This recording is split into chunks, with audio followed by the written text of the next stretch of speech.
one extra dollar on a movie ticket is kind of an interesting subject because anybody who's a frequent moviegoer is either aware of that and is going to pay it anyway, or they're really maybe not even paying attention. This is a very industry-specific type of news that I don't think the average consumer was probably aware of going into Batman, and they probably just assumed this is the price of a movie ticket now.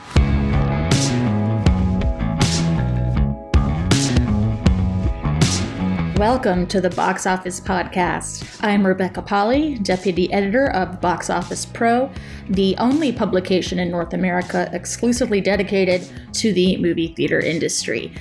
Joined today by Daniel Loria, Editorial Director of Box Office Pro, and our Chief Analyst, Shawn Robbins.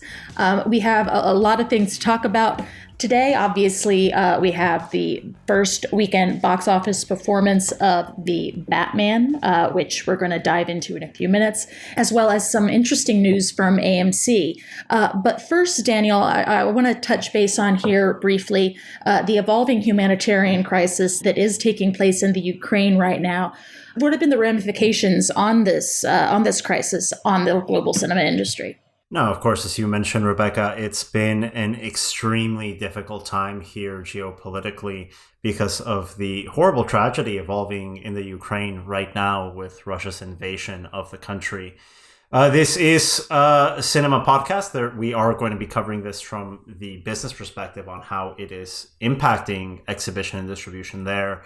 Obviously, we're talking about a situation where the movie theater industry is the last thing that anyone in Ukraine or Russia is thinking about. We have seen statements of support from global trade associations like the Motion Picture Association, which represents a number of major studios and streamers here in the US, and Unique, the trade association representing cinemas across Europe. Both those trade groups releasing statements last week in support of Ukraine, calling for peace, calling for an end to this invasion. We've seen major Hollywood studios and even streaming companies like Netflix suspend all their business operations in Russia while this situation unfolds. As a publication strictly focused on the cinema industry, obviously our coverage of this is going to be evolving as we get more updates that are relevant to share on this side. And you can find those updates on our website, boxofficepro.com, as they become available. Moving on, because we do have to look at the entire global picture here of what's going on in the cinema industry. We have some updates from the biggest exhibitor in the world, Rebecca, with AMC announcing their 2021 results in a recent earnings call. Absolutely, Daniel. And we're seeing here a steady recovery from the damage that the pandemic did to the economic side of our business. In Q4 2021, the per patron revenue at AMC was actually higher than it was in Q4 2019. Obviously, that was before the pandemic. Then we had Rise of Skywalker. So a good metric there. We're looking at a 53% increase in per patron revenue between Q3 and Q4 of last year. And no surprises here, Q4 2021 per patron revenue was about 7 times higher than it was in 2020. Daniel, what stuck out to me in this financial analysis was that the CFO of AMC specifically cited 2 things as being critical to AMC's continued success. Those being increased per patron F&B spend, and the popularity of premium formats was also name-checked as well as something that's been really helpful in getting movie theater patrons back to the cinema. And those 2 aspects, Rebecca, are aspects that AMC has invested significantly over the last 5 years, signing an exclusivity deal with Dolby to bring in their Dolby Cinema format in AMC. If you want to watch something in Dolby Cinema, you can only do so at an AMC location in the United States. And F&B, we've seen a huge growth of their expanded concessions menu, not only from AMC, but premium formats and expanded menus. These are things that exhibition at large have really been adopting to get people back in theaters. Of course, there's one more element to this earnings call, and that is going to lead us into our weekend forecast segment with our chief analyst, Shawn Robbins, to discuss what the impact of this was. Now, Rebecca, the big headline coming off of this situation was something called variable pricing. So before we bring in Shawn to speak about that opening weekend box office, Rebecca, can you explain what variable pricing is? Basically, what we were looking at here is that AMC added a dollar surcharge to tickets for the Batman over this opening weekend. And, I'm really looking forward to hearing what Shawn has to say on whether or how much that maybe impacted its box office. You have the additional revenue, but also perhaps the negative press that goes along with it. But first, I'd like to just go into a little bit of context about this variable pricing thing. Namely, it's not really anything new that AMC has been doing. Variable pricing is something that's pretty standard in European markets, including the ones in which AMC operates. Actually, pre-pandemic in 2019, the chain did do some experiments in a handful of U.S. markets with variable pricing, stating that if the experiment were successful, they would continue to roll it out. Obviously, the pandemic put a kibosh on that. So I think, it was definitely a headline. I don't think, variable pricing here, it's nothing new. We see variable pricing all the time. A few years back, AMC lowered their prices on Tuesday, and Tuesday went from one of the least visited day to the second most visited day. So really, it's just kind of a supply and demand adjustment of ticket pricing based on how popular the movie is, what sort of seat you're in, what time of day it is, what day of the week it is. That said, I do understand, Daniel. And we spoke about this offline when this news came down the pike. You worry a little bit about the messaging component of it and potential customer confusion. Absolutely. I think anytime you talk about cinema prices, a lot of consumers will naturally just react, oh, they're more expensive, right? The industry has always had to deal with this impression of rising ticket prices, even though if we compare those prices against inflation, the reality is really quite distant. I think the evolution that we have right now is as opposed to where things were 10, 15, 20 years ago, where you had one general ticket price for most showtimes and most movies. You have multiple different ticket prices, some of them premium, like we've mentioned, in premium large formats, some of them a little bit more affordable with those matinees, with those off-peak times, with those discount programs. Subscriptions play a part into the equation, making premiums more affordable for folks. This is a big part of AMC. Talking about the impact of all of this, let's bring in our chief analyst, Shawn Robbins, because as we mentioned, Adam Aron, the CEO of AMC, announces this during the quarterly investors call. Days later, the Batman opens at locations all over the country, including AMC. Shawn, did we really see a backlash from fans around this decision to increase prices in the world's largest cinema circuit for the Batman? I really don't think there is any data to support that we saw anything like that. And I think it's great to bring up that this was a big headline.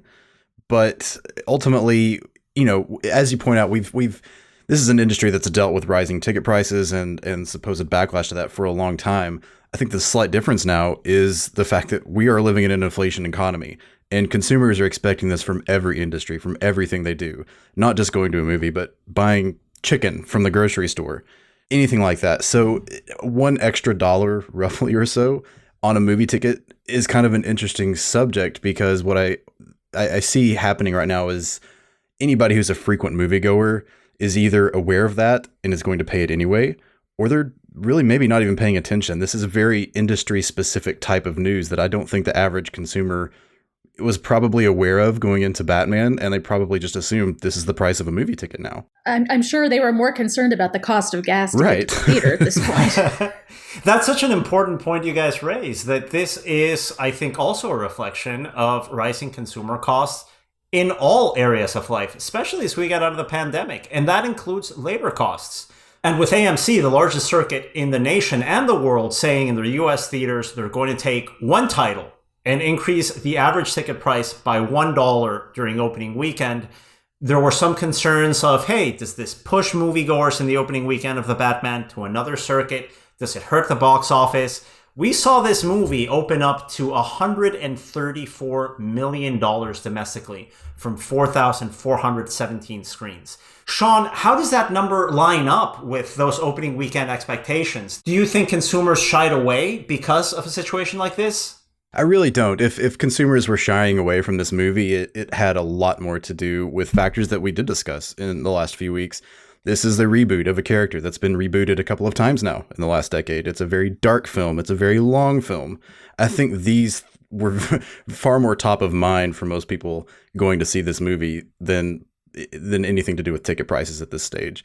Overall, for our forecast, that this came in on the lower end, but we were very bullish. So this is still a great opening. I think it's also interesting to point out this is the first non-Disney film to open over $100 million since Jurassic World Fallen Kingdom in 2018, nearly 4 years. Oh, wow. 4 years. So we had been talking about this as only the second $100 million opening of the pandemic, following, of course, Sony's Spider-Man No Way Home. But really, there hasn't been much of a track record, like you mentioned, outside of Disney. 4 years that we've seen this. Gosh. Yeah. It's a statistic I really didn't even think about until recently. But going back and looking at it's both impressive in terms of how many films Disney has achieved that with, but also surprising that no other studio has gotten there outside, of course, we're excluding Sony because Marvel Studios and Spider-Man No Way Home. That is a giant asterisk right there. That's a collaboration right there. Without that Disney Marvel Cinematic Universe collaboration, we're not sure that the Spider-Man title would have reached those heights, let alone $100 million opening weekend. Exactly. I do enjoy that this happens on the first, major tentpole release that Warner Brothers has had since their days of day and date on HBO Max. Lesson learned, we can say, right? Yeah. The first Warner Brothers title to have theatrical exclusivity since Christopher Nolan's Tenet in 2020. In its opening weekend alone, this movie makes more money than the entire theatrical runs of every single title they released domestically in 2021 that went day and date. I mean, the proof is in the pudding here. Shawn, what are your reactions from this Warner Brothers experiment on tentpoles alone now that we have a theatrical exclusive counterpoint to compare them to? So I think this really underlines what we've come to expect over the last year and a half by seeing a number of Warner Brothers films release, and a couple of them have decent openings, but then the legs are never there. They tend to fall off a cliff because people are aware that they're streaming at home. Warner Brothers is now back to normality, or at least as close to normality as things have been in a while. A 45-day window is obviously going to be very different than a 90-day window, but we've also discussed how that really might not have a major impact on box office returns.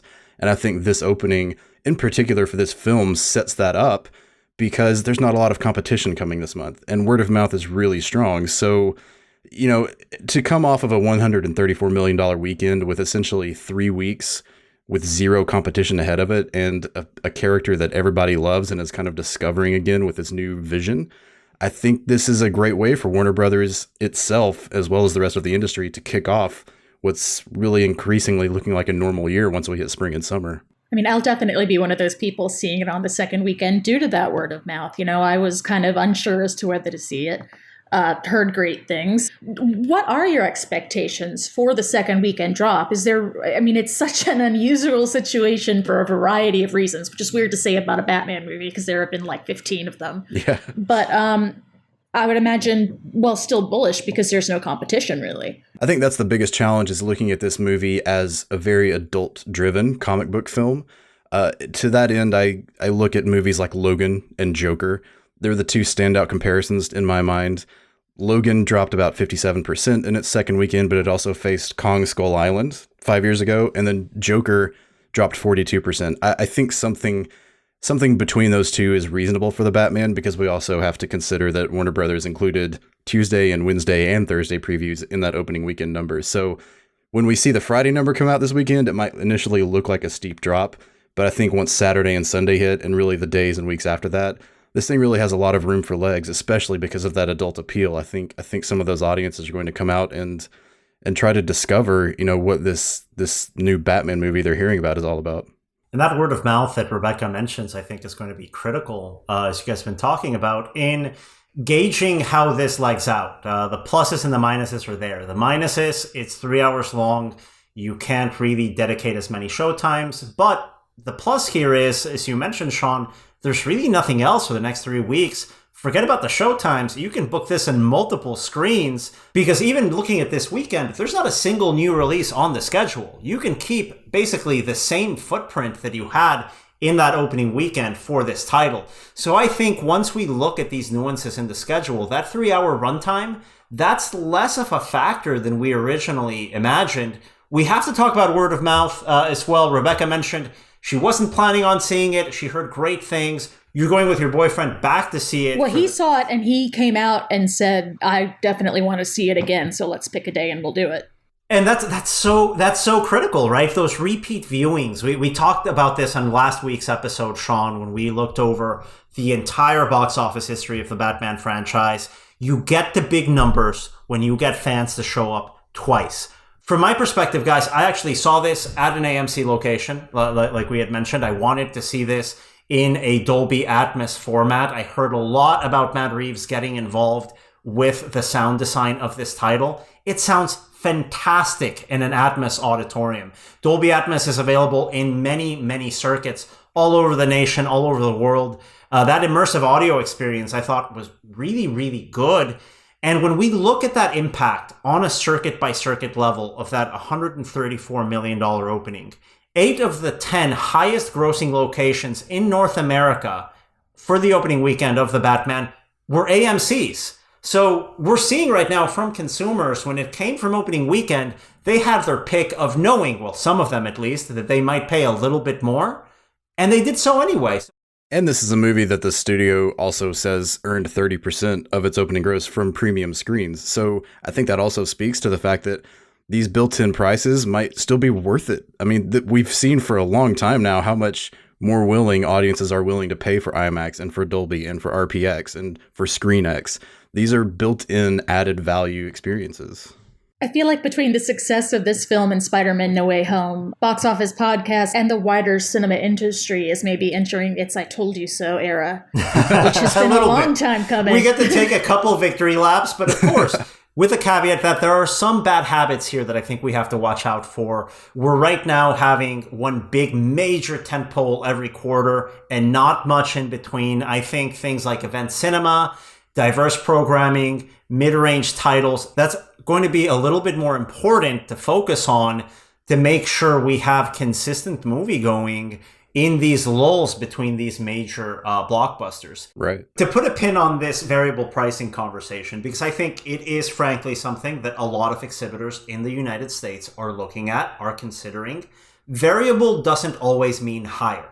It means sometimes it's higher, sometimes it's lower. In the case of AMC, we're seeing this being instituted during Adam Aron's tenure as CEO of the company. Adam Aron, his 2 prior jobs as a CEO came from industries that employ variable pricing successfully, and fans don't really mind. He was the CEO of the Philadelphia 76ers in the NBA, where guess what? A playoff game is going to cost more than a regular Tuesday game during the season, right? And a premium ticket, let's say a luxury box, is going to cost a lot more than the last row that I usually sit at when I ever go see basketball. Team nosebleeds. The nosebleeds, right? Now, that's instituted in sports. We have a very similar, analogous situation there with premium games and premium seating coming in at different pricing structures. Before that, for 10 years, Adam Aron was the chairman and CEO of Vail Resorts. That industry, the ski resort industry, operates in the exact same way. You're going to charge a little bit more for that ski pass, that snowboard pass, on a weekend in January than you would late into the spring or early into the fall. Variable pricing is something that we've seen in many other industries. It's something that Adam Aron, as a chief executive officer, has successfully instituted in his other companies and these industries now going over for more than 2 decades. The interesting question here is who else follows suit in the United States when it comes to variable pricing? And are we ever going to see audiences legitimately push back against this effort? In my opinion, as long as you limit this to specific tentpoles that mitigate the raised prices, I don't think it's going to be a discernible impact. But of course, numbers will tell us where this goes in the future. Yeah, I mean, especially now as we exit the pandemic, and I think it's, the entire industry has realized the importance of creating movie-going habits among consumers that maybe they may have lost, of getting younger people to come back, of getting families to come back consistently. I mean, variable pricing continuing to maybe take certain movies on the lower side. I mean, I think if done well, it could really reinvigorate movie-going. Now, let's go back to that word of mouth point that is bringing you to the movies to see this title, Rebecca. Shawn, we actually got to see this last weekend. What were your early reactions of the film, and how do you think this will play out in that critical word of mouth holdover phase that's about to enter? I personally really enjoyed it. I've longed to see the detective-centric version of the Batman for a long time. I think it was touched upon in the Dark Knight films, particularly The Dark Knight, but it was not a central focus of Nolan's films. To that end, I still have to say Nolan's films are very near and dear to my soul, so it's hard to compare anything else to them, but going into this one with an open mind and just kind of enjoying the character and the mythology as a whole, it really has something new to say. At the same time, there are very obvious things that you have to have in a Batman movie and certain lines of dialogue that will ring true, I think, for anybody who's ever seen a Batman movie. But the way it's done within the spirit of the character is fantastic, and I can't wait to see what Reeves has to do in the next film. For me, Reeves did such a fantastic job in this assignment. What I can tell you guys, you've probably noticed this, and our listeners have as well, when a superhero movie has a superhero fighting some sort of super alien with like laser eyes or like tentacles, it's really hard for me to get too involved in something. Like when like just like ghosts show up with like knives, it's really tough for me to sort of like. It's a very specific. You remember that summer when every other movie had some big like blue beam of light going up into the sky? How did you make it through that? It's really difficult for me to get into something like that. So I had my reservations coming into, as I have with every superhero movie. I had that coming into the Batman, but starting with that opening shot, which is a direct homage to Michael Powell's Peeping Tom, right? Having this point of view camera. Oh yeah, when you watch it, you're going to see that DNA there. Matt Reeves as a filmmaker really going into his education, really going into his roots of what interests him and putting that into what really isn't, like you say, Shawn, a superhero movie. It's more a detective story. It's more a mystery that just happens to be solved by a guy wearing a ridiculous cape and outfit. I really, really responded to that as soon as I saw that opening shot that had that DNA to a great auteur-driven thriller like Peeping Tom. I knew I was in for something that I was going to enjoy. Shawn, another thing I picked up on here is that the way the supervillain behaves in this movie is very similar to that stalking nature that you saw Matt Reeves take on in his adaptation of Let the Right One In. The movie Let Me In actually follows a lot of the stylistic decisions that the Batman ends up employing. So it was really interesting to see this director go back to the well, to the 1960s, to take this iconic film and take some hints of inspiration for that into this new superhero movie, and even go back a couple of years to his own filmography, to some of those lessons that he picked up on adapting another well-known work into its own new iteration. He does that so successfully in this movie. For me, Shawn, this is probably my favorite Batman movie since The Dark Knight. I really, really enjoyed this title, and I would recommend it to people that don't even like superhero movies. What about Lego Batman? Lego Batman. That's what I was gonna say. Lego Batman is hands down my favorite take on the character. I'm correct. Lego Batman You're right. is a masterpiece. I committed the sin that I called out Russ for in last week's episode. We cannot forget the best Batman film ever made, Lego Batman. That one wins by far, right? Oh yeah, I mean that has everything, literally everything. Yeah. All you need. That's the case if you throw everything and the kitchen sink at a movie and it works out well.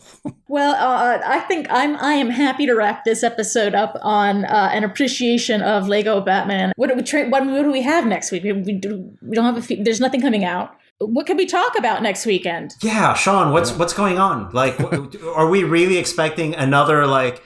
Uncharted Dog there. They're still probably going to feature in the top 3. Spider-Man in Week 1 Billion is going to be in the top 5. And this probably keeps number 1. Any twist endings here? Any surprises that we can anticipate for this weekend at the movies? I really don't think so. If anything, this year is kind of shown when we have these slow weekends in terms of new releases, things are fairly predictable. And to my knowledge, there's not really anything out there to compete with it. Football season is essentially over. And, if there's anything, it would be nice weather. Should that be a source of competition or maybe around the country? But I think at this point, we're in that final stretch. This is March. This is a time when we're used to seeing a few more movies come out than will come out. But once we get to April, things really start to pick up the pace quickly with the release calendar. Here's something I think we do have to mention. It's not this weekend coming up, but next week. BTS, the K-pop super sensation band, they've got an event cinema release. Talking about variable pricing, expensive ticket. I think it's over $30 to get into a movie theater to watch this concert from the K-pop band BTS. I've been hearing from our exhibitor partners, they can't book it in enough screens. They are selling out on this title. We'll talk about that impact as soon as we get those box office numbers. Maybe not in next week's episode, but definitely in the episodes ahead.